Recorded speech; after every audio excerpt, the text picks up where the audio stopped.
আসসালামু আলাইকুম। বীর এগ্রোর নতুন একটি ভিডিওতে আপনাকে স্বাগতম। প্রিয় কৃষি উদ্যোক্তা ভাই ও বন্ধুগণ, সকলে কেমন আছেন?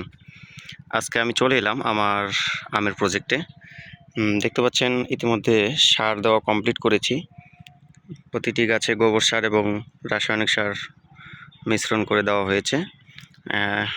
গাছের শেপগুলো কেমন রয়েছে অবশ্যই কমেন্ট করে জানাবেন।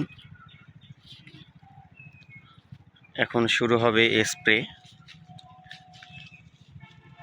কন্টিনিউ স্প্রে চলবে, প্রতি মাসে 2 থেকে 3টি স্প্রে।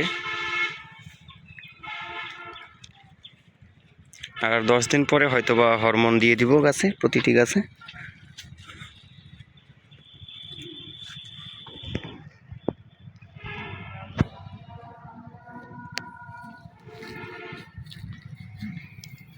এই গাছটি হচ্ছে ভাইরাসযুক্ত গাছ।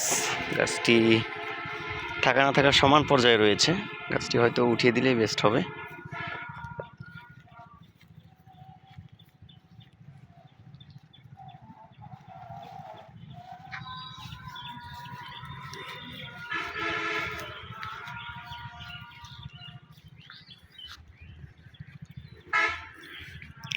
ঝড়ে কয়েকটি গাছ পড়ে গিয়েছিল, তার মধ্যে 2টি গাছ এখনও মাটিতে শুয়ে রয়েছে।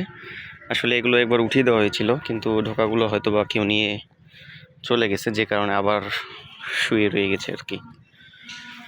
পাশে থাকার জন্য ধন্যবাদ। নেক্সট আপডেট অবশ্যই পেয়ে যাবেন।